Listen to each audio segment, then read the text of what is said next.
So good.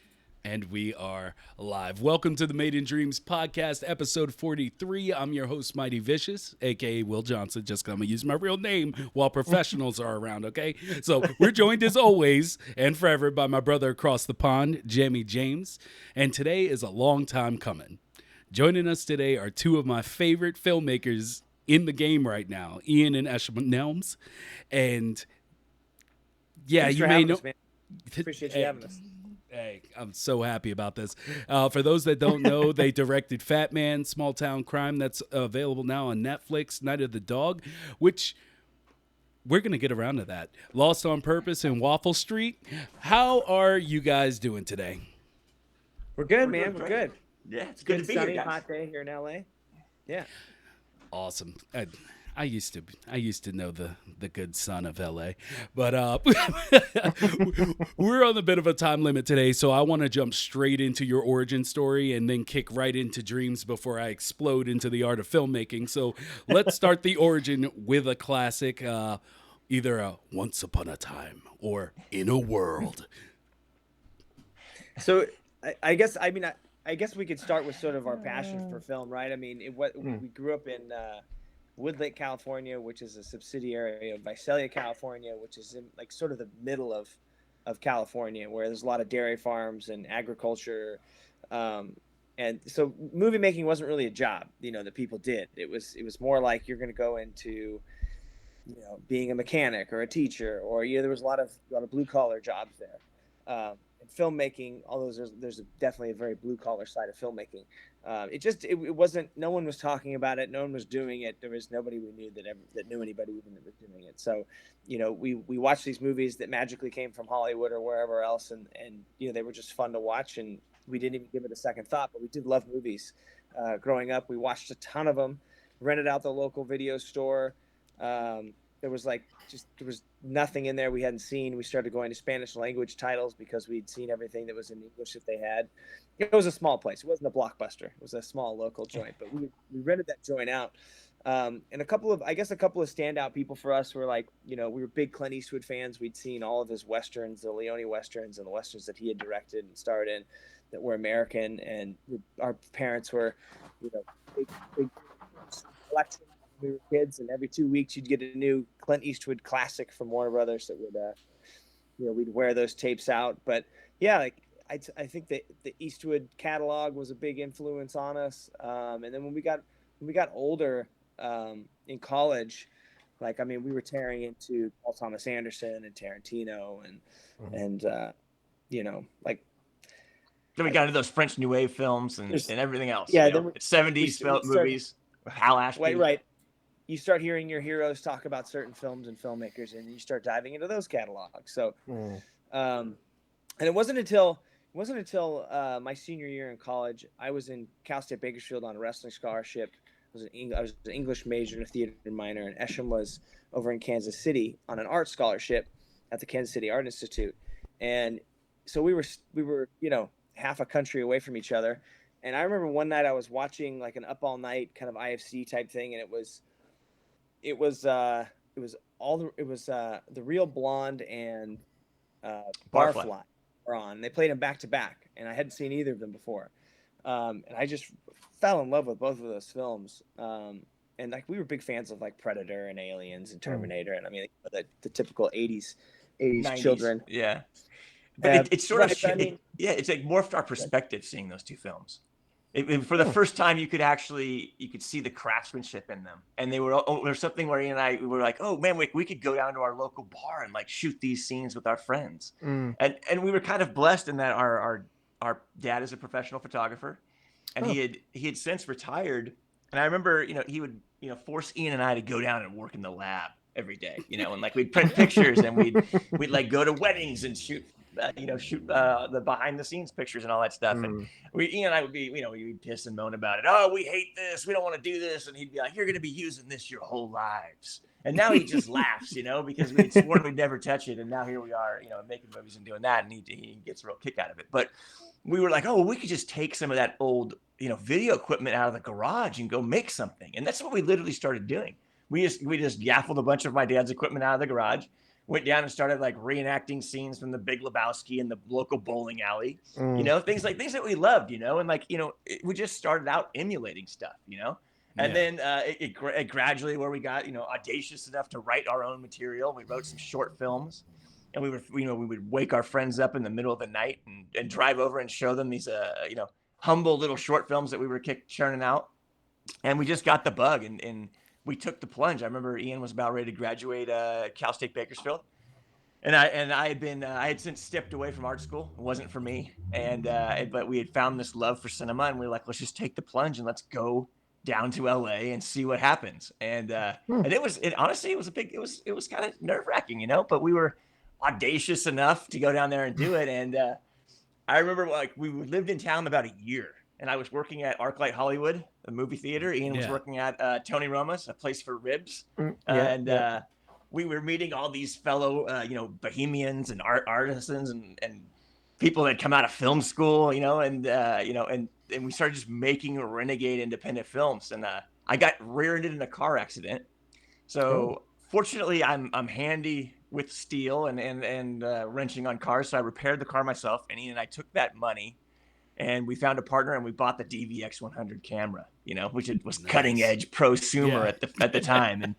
And it liberated us, right? We could just grab people and go make movies on the weekends with that sucker. And so that's what we started doing. And we just shot that camera relentlessly. I remember like a year in to owning we took it in because it started messing up. And the guy said, I've never seen so many hours on a playhead. I swear we must have shot like 5 feature films, and we're grabbing every short project that could come along that we would do. Like people were like, wow. Oh, you have that camera? Like, would you come shoot this? Or I need to borrow that camera. And we're like, well, you could borrow the camera, but Ian and I are coming along with it. And so we got on like really cool projects doing that and just, shooting the projects for other people. Yeah, there was no pay involved at that time, but it was really cool to make things with some name, talent in front and behind the camera at times. Because it was at that time that camera was so new and it was so cutting edge. There wasn't anything else out that was kind of prosumer level that you could spend a couple $1,000s and all of a sudden, compete, professionally. Like we made our first feature film on that, Squirrel Trap, for $1,500. We spent $1,500 and made a complete feature film. Did all the post ourselves, trying to learn how to do it because we didn't have any money to do it. We were working at restaurants and a movie theater for minimum wage, so we were pretty broke. So we just figured out how to do all of it ourselves. And I mean, probably not at the highest level, but it was good enough to get us into film festivals. And we learned a ton doing it. We just learned like, oh man, these are the pains of post, like this is what everyone's talking about. Yeah. Like going out and like capturing your own sound, right? Like, that's an art form. That's a hard job to do right. And Ian and I had to learn how to do it, and I was like, and so we would get, we knew just enough of everything to be dangerous and get it done, I like that, to be dangerous. But we made go ahead. No, go ahead. I was gonna say we made that film, Squirrel Trap. It got into a few film festivals. One of them was the Palm Beach International Film Festival. At the time, it was like a top 20 film festival in the States. And so we got into that festival. We learned a ton just by watching it with some audience members, and it was super cool to see some $1,500 film that we'd spent the last 8 months making, now in front of an audience in a real movie theater. It was just like people were laughing at the right spots, and we just had an amazing time. And we also went back home right after that film festival and cut 10 minutes out of it directly, because then you watch it with the audience, you're like, oh my god, it's too slow here, it's too slow there. So you suddenly get an objectivity that you didn't have before, and it's weird, right? I mean, Ian and I always do that now. It's such a critical part of our process. But whenever you have a film and you've seen it, or same with the script, but as soon as you bring in, I don't even care if it's one other person to sit in the room and watch it with you. You get this newfound objectivity, and you can suddenly see the lags or this or that, and you're like, oh man, we got to fix that. It's such a bizarre experience. But I guess is that a panic moment of, oh my god, they're hating it, we need to make changes. Or it's too slow, or that joke didn't work, or oh my god, like we got to find a different take of that because it's funny and it's not supposed to be funny, or the things that are like, oh wow, that is funny, okay, that worked, like, like you just you see, it's really informative. The audience is and I've heard this before, and I can't remember who said, but it's like the audience is your last collaborator, right? And so That's a that good way of screening looking at that screening process for us is very critical in our. But So- after Squirrel Trap, we decided, okay, this is awesome. We want to do this more and more. And then we gathered together a couple of friends of ours that were also filmmakers, and about 6 of us, and we went and made Night of the Dog. And Night of the Dog was kind of like, we were trying to sort of really up our game as far as trying to make something entertaining. So we all wrote these kind of rowdy, outlandish tales. And the premise was, men dealing with women in the course of one night.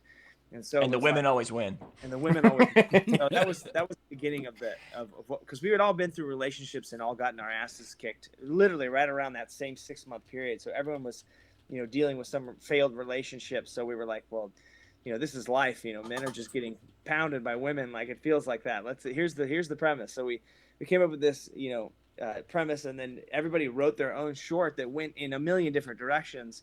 And then we said, okay, well, we'll just start everybody at the same place of work and finish everybody at the same place of work. But the night that you have is all yours. Like, go wild. And that's really what happened. Everybody spent about 20 pages just kind of going off in their own direction and getting crazy. And then once in a while, after we wrote them and sat down, we would try to figure out a moment to cross a character through the other ones. Well, you could drive through on mine because I'm going to be outside at that point running around this way or whatever. One guy's running in his underwear, and he pops up in another guy's short in his underwear running around in the background, which is a funny But we were just having a lot of fun, man. And that was a $5,000 feature. And there were 6 filmmakers. So everybody put in about $800 or $900 basically. And then we finished it ourselves in the living room. And yeah, I mean, and then we went back and not only got into those same festivals, but ended up winning a lot of them. Like we won like the audience awards, we won a writing award, and from there we started getting calls from like Focus Features and Weinstein Company. That used to be, like we started getting like a lot of these indie, New Line. We started getting a lot of these calls that like we were all praying that would happen. We won a big award at Santa Barbara, which is still a big festival. But yeah, it was a really cool experience, and we got a bunch of great reviews for that movie. But ultimately, it's a $5,000 movie with nobody in it, just us. And although it was highly entertaining, it didn't quite have enough production value, and to really get picked up by a big. We got really close at a couple places, got to the top at a couple places, and they were just like, "Oh my God, this is going to take." A lot of that. We don't have a star to pin it on, and we don't have whatever. They ended up passing on it, but man, it was still a really big leap up for us from a film that just kind of got into a couple festivals to one that started winning them and getting a lot of attention by these independent distribution companies. And from there, picked up a manager and started rolling. And I think something that was really fun about that project also was we all crewed on each other's sets. Yeah. So we just took turns doing the different jobs on each other's productions, and that was great. We all got to do a little bit of everything, and we all bonded and had a great time doing it. So basically, now that I know that it was like a acting, I guess, out of necessity for your role in Night of the Dog, I have to ask, like, when you were making foam cowboy pencil toppers, like, did you when you were doing that, could you see where you guys are now, Esham? I don't know. I was totally immersed in the character of Lee right there, Will, and all I could see was building an empire off those antenna balls. I was totally had gone method down the rabbit hole on that one. All right. I was gonna ask if the budget was actually $5,000. I'm glad to hear. Yeah. I'm glad to hear it was. I don't know. Maybe it's my old age and starting to get a little bitter or something. But whenever I hear a small budget amount, I immediately think someone's pulling my leg. But from the story y'all told, I'm like, yeah, this was actually small budget. Like, oh my gosh, man, yeah, no, there was it was brutally small budget. But you have to look at it. How much did it cost for the grit equity? How much did it cost for us to learn how to edit? How much did we had the editing machines? Like we had our laptop computers. We had a lot of stuff. We had gotten the DVX 100 from a previous movie, and that had purchased that. So, if you add in lights, if you add in all those things, it's probably a little bit more. But cold hard cash that actually went into the movie was all $5,000, and that's as honest an engine as it gets. But awesome. Yeah, man. I mean, it was really an amazing opportunity, and we're dear friends with all those guys to this day. The 6. Yeah, the six, man. All right. So I guess I'm going to shift a little bit away because we're going to come back to movies. And, pretty much we're going to stay there. But I would say for someone looking to get into filmmaking and, uh, you know, with that storytelling, what do you feel is the secret to writing a great script?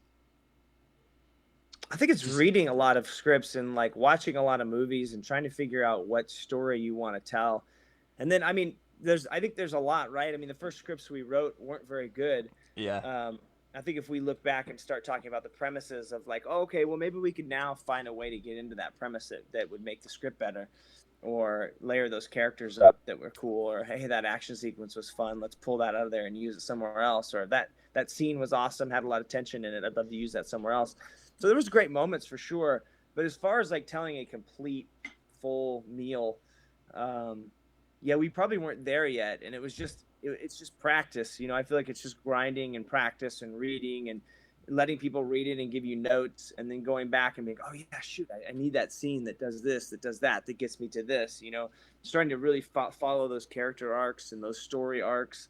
Yeah, just really understanding what you're making and what beats kind of need to be in there, and then how to sort of transcend or you know, like subvert people's expectations as to what that next scene is going to be or how it's going to play out, because that's really, I think the first thing you do is try to figure out how to tell a normal story. And then when you start telling the stories, you're like, okay, how do I make this mine, or how do I make this interesting beyond the structure that exists? Or, you know, once you learn it, you can kind of start abusing it. But I also think, Ian, like you nailed it right off the top, right? It's like getting a good one starts with just getting one. You know, Sure. you just got to keep. You know what I'm saying? Like, it's honest. Like, that's it. Like, and you just peck away. And Ian and I went through several scripts before we got one that people were excited to make, and we went through and we made a couple movies before we got, you know, to movies that people were excited to watch. And I just that think helped a ton too. Yeah. Making them helped a lot too, because you know, you're writing them and there's fantasy land of like Spielberg's going to come out of the woodwork and just decide to direct this and he'll know what to do. But it's honestly, when you're writing them, they need to feel like you know what to do, or at least you thought you knew what to do as the writer, because when people are reading them, they want to see voice and vision, and like, you know, even if you're just the writer and you're going to have someone else direct it, they really want to feel like it has its own voice to it. So that just takes, for us, it took everything. Like, we had to sort of do everything before we really understood what we were doing and how to make stuff. And then that translated heavily into our writing of like, okay, well, you know, we need this to get to that. And like I was saying, you just kind of start, and we were reading a lot too. We read a lot of, you know, not only fiction books and scripts, but like books on how to write scripts. And, you know, even though we didn't go to film school, we read, I don't know, a dozen books that were, you know, film school curriculum, you know, 101 this USC, 4 over at USC, and blah, blah, blah over at UCLA. Like, we read a ton of those books just because we were super interested in it, and we wanted to see what was going on, what were people saying. Pretty soon you read 5 or 6 of those books and you realize they all have a lot of overlap. And then you start thinking, okay, well, these are the staples of how to write, and these are the things that I really need to pay attention to. And then you start applying it to your scripts. You've written something and you're like, do I have that going on in my script? You know, you kind of start thinking about it all the way through, and you're like, well, I could use a little more of this or that, or I don't know. It's a little bit of everything, but mainly it's just doing it and trying to study it and really trying to be a student of it, I think. So yeah, I know. At one point we like for a few years, Ian and I mandated that we watch a movie a day, and so, you know, you get into it. Yeah, you get into, you know, at that point, and that was light, right? There would be days where Ian and I watched 2 or 3 movies, but you know, you think about it, that's 365 films a year. You know, extrapolate that over, you know, 10 years. You've seen a lot of movies, and your knowledge bank is pretty deep at that point. And that gives you a lot of information as to what rules you can break, or what rules you have to kind of abide by. So, like, I love the variation in the scripts that, like, you two have written. I wanted to know which film meant the most to each of you personally, like subject wise. They're all your children, right? So it's like of course. We can start like, well, let's go from the forward back. So like when we did, Fatman, I mean, we'd had that script for 14 years. So that was such a that was such a long time coming, and we'd done countless revisions on it. Every year we'd go back in and do a massive rewrite on it, because I think our perspective had changed a little bit. Oh man, that guy doesn't have a good enough arc. Like, we got to get back in here, and so we'd go through the whole dang script, and of course there's a bunch of other stuff in there.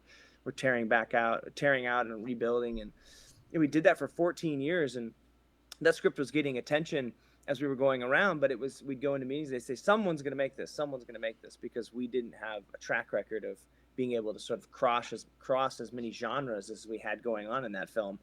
They were like, what is this? Because it could be like it's director dependent, is what they would say, and it could be really funny, it could be dramatic, it could be a really silly movie, it could be grounded, it could be like, what is the tone here? And then we would try to tell them, and it was such an amalgam of other films and filmmakers that it's just slightly confusing if you don't have a piece that say, and that's kind of what happened when we did Small Town Crime, is why we got Fatman next, is we said, hey, you watch Small Town Crime, that's the tone, it's kind of a grounded version of, and then you sort of talk about the films that influenced us on those. It's like a Dirty Harry, and so you've got the sort of crime drama. And then of course we love Tarantino and Coen Brothers and Paul Thomas Anderson. So there's those little bits in there as well, and the Shane Black, and there's a lot of stuff, and I think that's what you become, right? Your voice becomes an amalgam of what you love, and your own personal spice in there, right? We've got little splashes of gore, which we like to keep realistic on the sort of more realistic side. That's kind of our Cronenberg, the Cronenberg side of us that kind of pops out. And that's what you really become. You see all these wonderful artists making films in their voice, and there's little things that inspire you out of all of them. We reference films like, Peter Bogdanovich's films, Last Picture Show, and Paper Moon, things like that. Paper Moon, thank you. Yeah, like those are such great dramas and such great character work, and we really try to push ourselves in that as well when we make a film. Those are the scenes where Mr. and Mrs. Claus have a real relationship. It's like, okay, well, or Mike in Small Town Crime really has some demons and is really trying. He's a real human being. He's a real foilable human being. But yeah, those are. Yeah, you end up kind of being, an amalgam of everything that you love, and I from what you look at other filmmakers and you're like, oh yeah, well, you can sort of see PTA's, influences. You can see a lot of Tarantino's influences, and he's very open about his influences, which is great. It's wonderful to draw those back to Asian cinema, a lot of his inspirations, because you just wouldn't know, because he has such a catalog in his head. You wouldn't know where he was influencing if he wasn't telling you the 15 films that helped him craft a scene.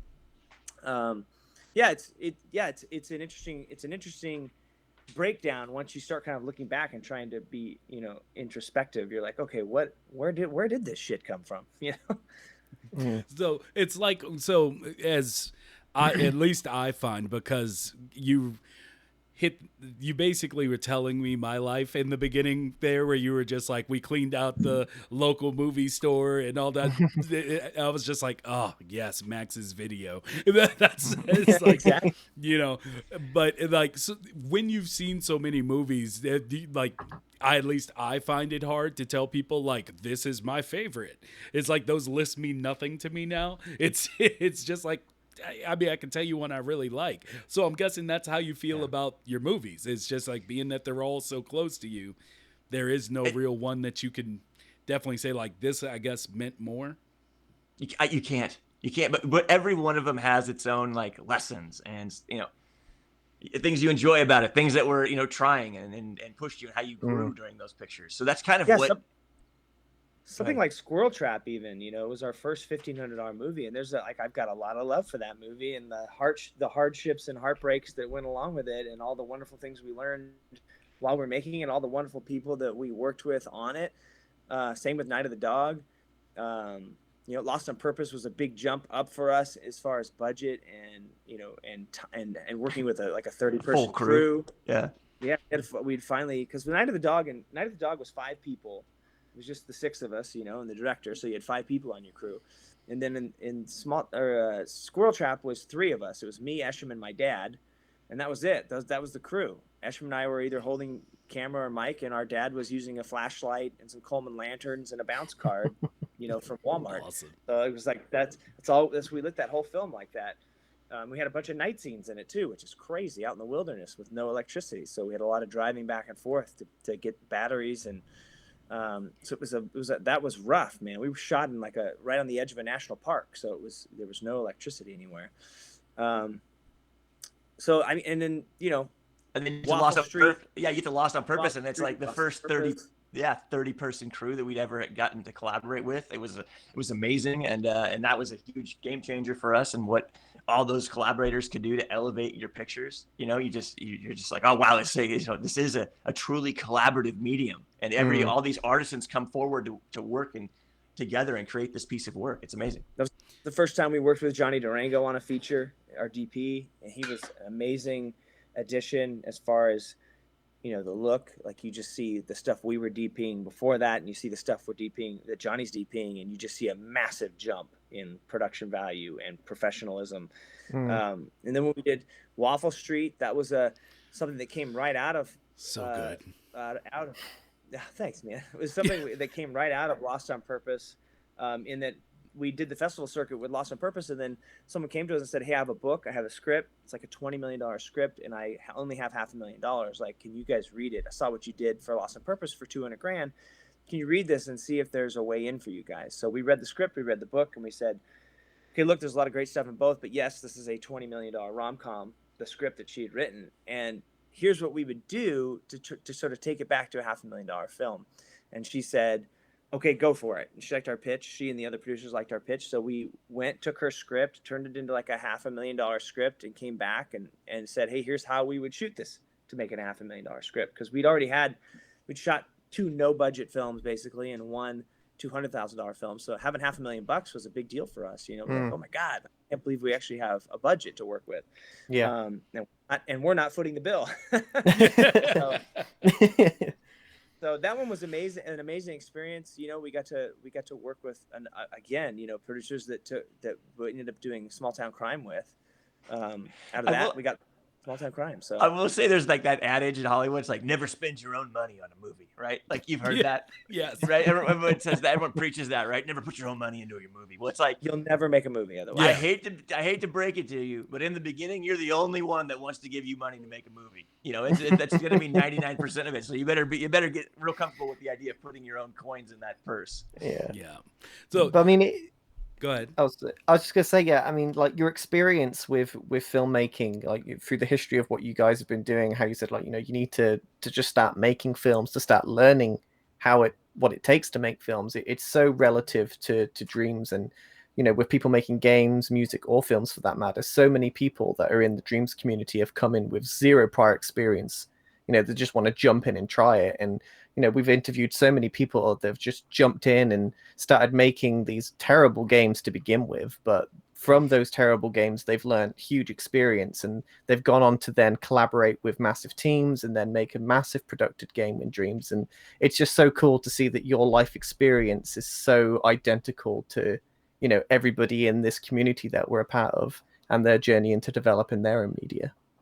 Yeah, I feel like that's a general process. And I mean, you're always looking for ways to shortcut it, right? You're like, okay, well, Jesus, I don't want to spend, this much amount of, like, it would be nice if but honestly, the basic ground of it is like, okay, like the base of it is like, do you love what you're doing? Would you do it if you weren't getting paid anyway?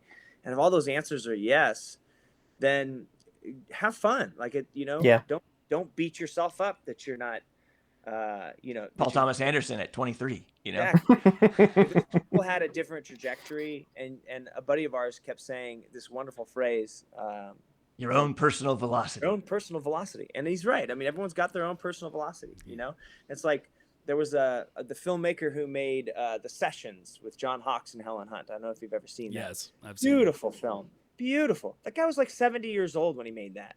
He's like 70, and he got into Sundance with it. And I remember going to this Q&A, not at Sundance. It was on the Q&A with Jeff Goldsmith. But he does these live screenings with Q&As in LA, and he had them on. And I remember going to that.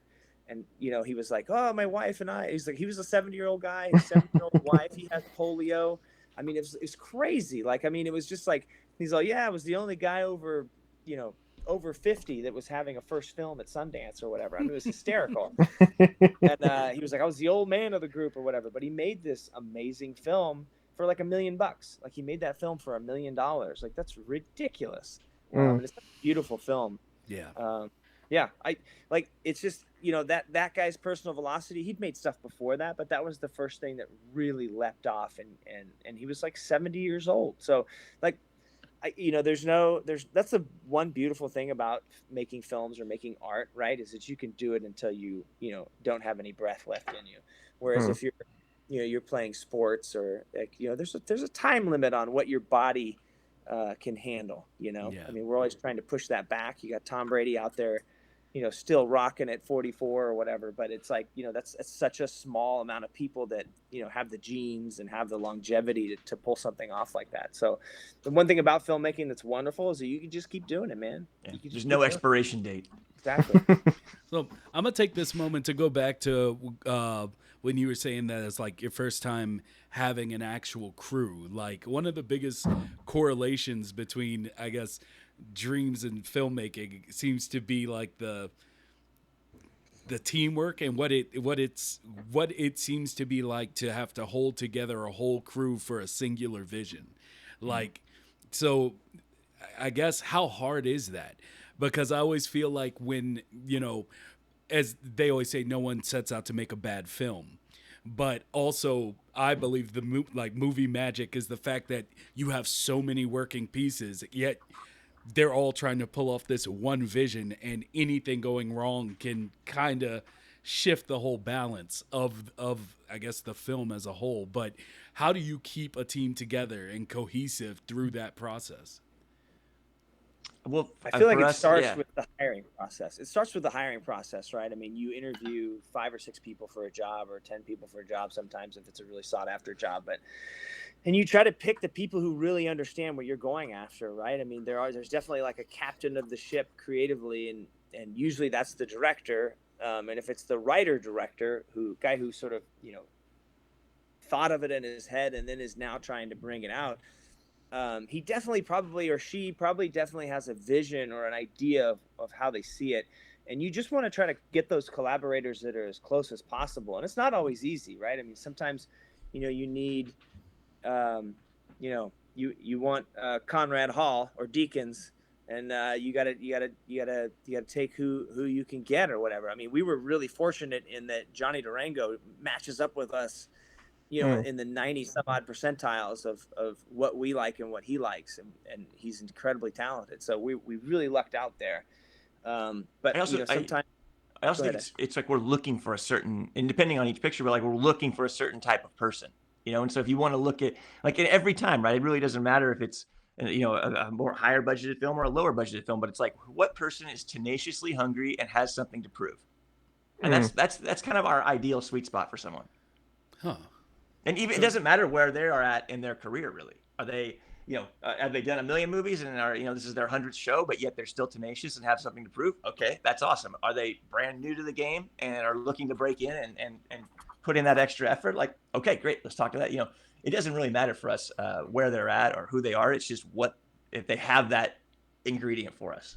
If you're like, okay, they're talented enough to pull this off, and they're super hungry and aggressive and going to find a way through, whatever war we're going through to figure it out, no matter what, There's also, when we find someone we click with, like we grab onto him tight, like Johnny Durango we've shot 4 movies with Johnny, and it's because every time that man steps on the set with us, he's a joy to be around. He's never satisfied. He's always pushing to be better.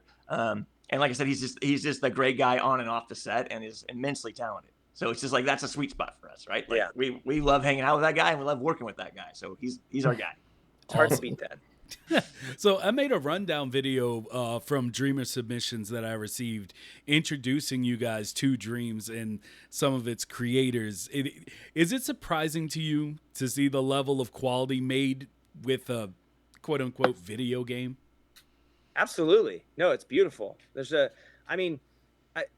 I wish that existed when we first started, because there was a lot of, look, for any filmmaker or artist, there's so much visual work you can do in Dreams, I think, that I don't think you can, that you would even think existed, because I didn't even know that program existed. When you sent me that promo, I was like, wow. Yeah, you can do a lot there. I think, again, it's just sweat equity, right? How much time and vision you're putting into it. Yeah, it seems like, if you want to make something great in there, you absolutely can, because that promo was filled with them. Yeah, first time I saw it, like my 5-year-old inner child on the carpet with his Legos was just crying. I was like, really? We've got here. If I had just had this, but yeah. So like it's something else, I guess, being that we're on the game aspect of it. Like games of I didn't know this honestly until I looked it up like a week or two ago, but games have become the top grossing form of entertainment within the last few years. And as such, they've started to become more cinematic in execution, storytelling, set pieces. You have directors like Neil Blomkamp, who's now joined up with a game company, and actors and actresses joining the cast. Is there an appeal to game development for you guys as sort of like a venue for storytelling? 100%. Ian and I love video games. Unfortunately, for me, I have a highly addictive personality, and I literally cannot have them in my house, or I'll lose days to them. Like and this is an embarrassing story. I probably shouldn't tell it, but when Modern War came out, the Infinity one, right? Yeah. I bought it on my Xbox there, and I took it home, and I play competitive paintball. So this game was like paintball, only I don't have to leave my house, I don't have to get dirty, and I can play it 24/7. And that's exactly what I did. And I remember like going through, and these things should be like Vegas rules, right? Like I was going through the features one day, and I looked at this thing, and it was a counter, and it told me how much time I had played. And I looked at it, and my jaw just hit the floor. So I'd had this system for 3 months. And it counted up that I had played 29 days of play in 3 months. Wow. Never look at those counters, man. That means 8 hours out of every day I had been playing that freaking game. I honestly unplugged it from the wall, took the controllers. It was all like, 3 months old. Walked over to my neighbor's house, and I said, how much will you give me for this? It was brand new, and he was like, I don't know. I only have like $100. I had like a $500 worth of equipment. I said, I'll take it. I just handed him the game. You just had to get rid of it. I had to get it out of my house. I wouldn't be here today, boys. I'm telling you. I feel it. Like, new technologies comes up every other day, but like you see things like a lot of the new Disney or Marvel productions or Star Wars, however you want to look at it, they're using things like a video game engine now to create and do like their whole 3D sets and everything like that. For me, looking at Dreams in that sense, because I always like, even the company that made Dreams seems to have kind of an issue trying to tell you what it is, because it does everything. Like people have made albums, people have made animated features, people have made video games, old and new. And so like, but as you were saying about how it's an asset now, where it's like cities can be composed in minutes as opposed to hours, like lighting tests and camera angles and everything previs can be done in minutes. You just grab and set. Like, I don't know, Esham, I think it might be time for you to get back into gaming, my guy. So Ian and I absolutely want to do a Fatman video game. Oh, that would be so cool. That would be amazing. And have it change perspectives, right? So like you play as the skinny man for a little while, then you play as Chris. And have it sort of bounce back and forth like a true three-hander. It'd be awesome. And then it's going to be the Grand Theft Auto version where you can all just have a blood duel on the ranch. Ranch blood duel. Are you going to play as Elf7? Are you going to play as Captain Jacobs? Like, are you who's going to get in the mix? Like, yeah, and then you just go and duke it out on the ranch with everyone's respective weapon there. So I guess I'm going to use that to go into another question that kind of plays, or should I wait for it? Because I don't know. I think you guys should make it. I'm thinking about this game now, and I'm like, that would be amazing. You could have the DLC packs where you bring all the characters from your other films in as well, just Oh, that'd be randomly. sweet. Oh, I love that. Like you get the small town crime Nova. Oh, that'd be awesome. I mean, actually, I really would love that. It's almost like, Hilarious. and you could do that for all kinds of filmmakers, right? Like the Tarantino universe of Grand Theft Auto or something like that. It'd be really cool. Yeah, I agree. So Maybe we should get someone in the Dreamiverse to make it for you. Let's go, Dreamiverse. Hey, guys, We're sending out the call. Come on. yeah. Y'all trying to get this made for these guys? I mean, come on. I'll get back to you. I'll keep you posted. But I think we have a few people who might actually want to. But I guess I'm gonna play into the brotherly thing here. See if I can get some competition going between you guys. No. Oh but, man, we stopped fighting many years ago when there was. Now we're collaborating. Yeah, now we talk it out and we collaborate. But Ian was able to whoop my ass long ago, so it all became about democracy and conversation. Well, I love that because with gaming, a lot of games kind of started to turn me off, and that's what, like, because Dreams is all about everyone coming together and making these creations and all these things together and having a nice, peaceful, calm community that not everybody running around trying to shoot you or doing any of this other stuff.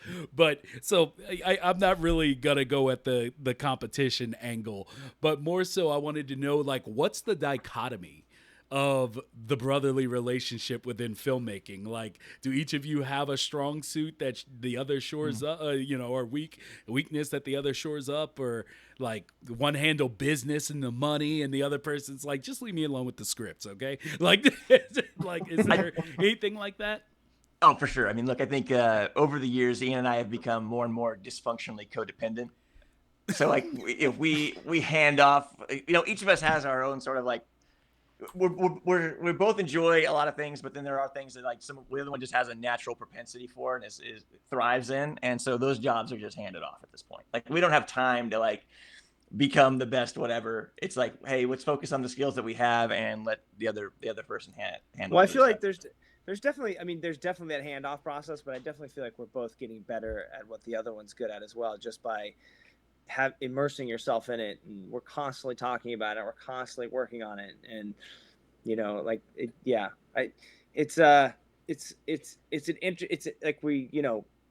we like to joke that we hold hands while we're directing, but it definitely feels like that because we're constantly checking in with each other. Like he was saying, we both have different strengths, and it's kind of like if we both agree on something in the script or while we're filming it or any while we're editing it anywhere along the process, like we feel like we have a barometer to test something against, and now we're okay. Yep, if we're both agreeing on it, then it's good. Let's move. Yeah. I will say that's exactly what it is, right? Like Ian and I, we're literally when we're editing, when we're writing, that is the process. So Ian and I, we'll write scenes, we'll brainstorm together. One of us will either write them together or Ian will write them. They come to me, I write on them, I go back to Ian. It's truly a collaborative, ground up process. And then when we get to the editing, it's very much the same. I mean, we have two dueling editing bays. We sit in the same room, and we each like divvy up 5 scenes. It's like, okay, I'll take scene 1 through 5. You take 5 through 10. We'll get those together to where we're happy with them, and then Ian will be like, hey, come sit in my chair. You come sit and he sits in my chair, and then we literally just go through the scenes and adjust them to each other's likings. And it really is. It's worked for us, this long, knock on wood, and I feel confident this can keep on working. It's really we're just blessed in that our tastes align. Really close to. We both have different loves that we like to do as well. So like, one of us likes to, one of us is a little more visual. The other one's a little more literal.